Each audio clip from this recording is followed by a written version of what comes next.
یه روزی شاید به خدا گفته باشی که خدایا من دوست دارم دیگه الان تغییر بکنم. خدایا وقتشه دیگه تغییر بکن. زمانی که تو این دیالوگو به خدا میگی، خدا اصلا باز راجع به این موضوع شوخی نداره. اینجوری نیست که فکر بکنی تو به خدا میگی خدایا من دوست دارم دیگه تغییر کنم، آدم بهتری بشم، یه سری کارا رو انجام بدم. خدا باید بگه اوکی چه جالب، بیا این مسیر رو گذاشتم، برو جلو، منم پشتتم. نه اصلا مسئله اینجوری نیست. یه لحظه بذار اینجوری بریم جلو.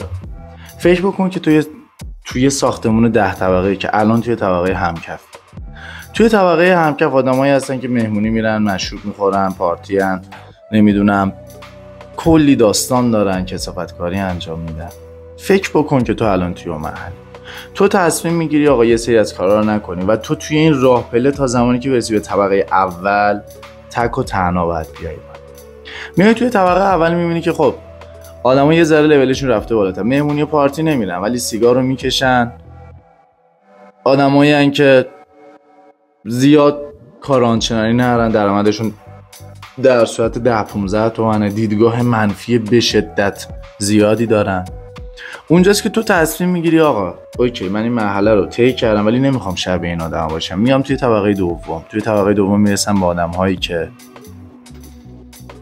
یه ذره حسودن، درسته ذهنیتشون بهتره، حالا در حد پیاده روی انجام میدن، آدم‌هایی هستن که سعی میکنن توی زندگیشون با اینکه آقا همدیگر رو بزنن زمین بیان بالا، یه ذره نگاه بد دارن، یه ذره قُر میزنن. تو میگی من دوست ندارم شبیه اینام باشم، دوباره تو اون راه پله رو میای بالا،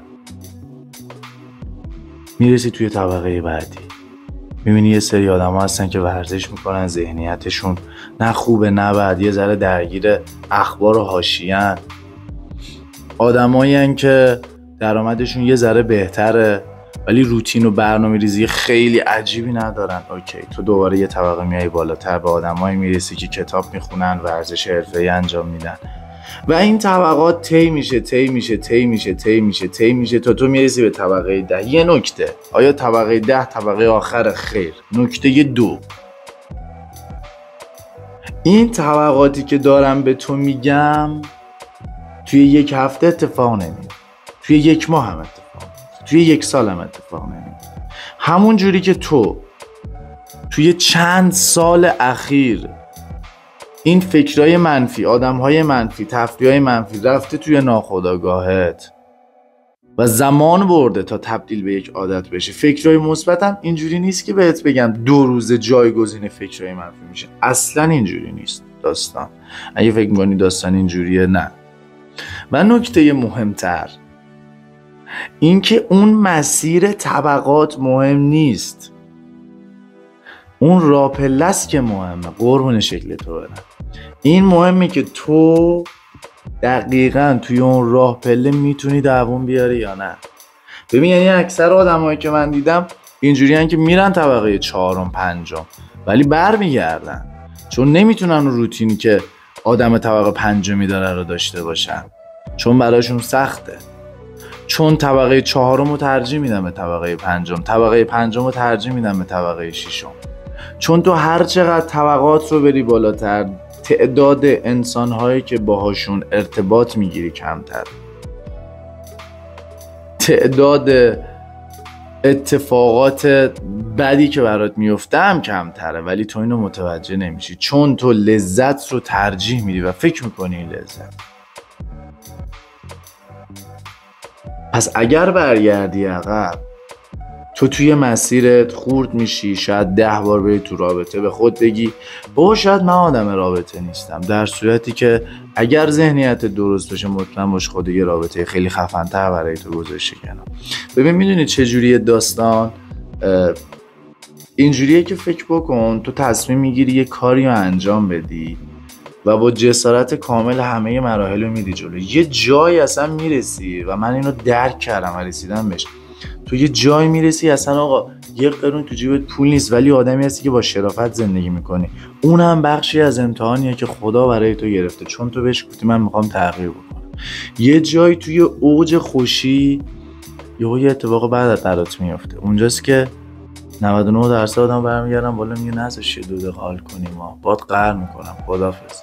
یه جایی هم از ساده هم میگه اب نداره، تو الان به من حال دادی. این اتفاقا هم حتما یه داستانی توش هست.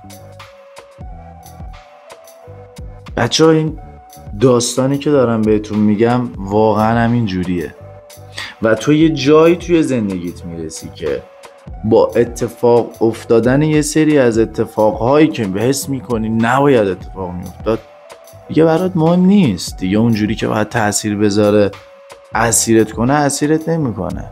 یعنی اگر خندم میگیره این دیالوگو میگم چون برای خودم فکر کنم تا الان چند بار اتفاق افتاده. اگر تو با یه کسی آشنا بشی و اون طرف بره و تو اصلا تو وابستگی زیادی هم بهش داشته باشی دیگه برات مهم نیست.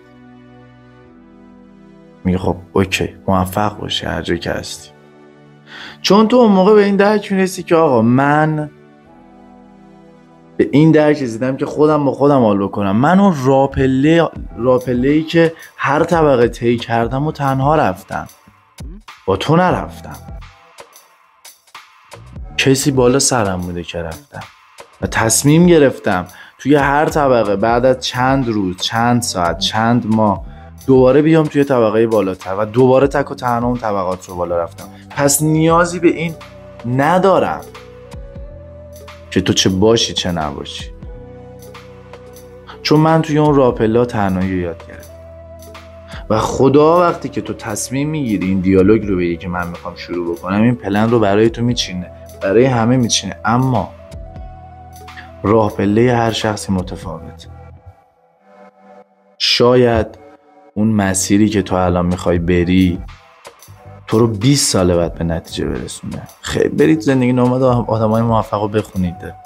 طرف توی 80 سالگی یهو برند شده، یکی توی 14 سالگی 15 سالگی. من چند روز پیش دیدم پسر جایزه اسکار گرفت. نه برای اون آدم 40 ساله که اسکار میگیره ته داستانه، نه برای اون پسر 14 ساله ته داستانه.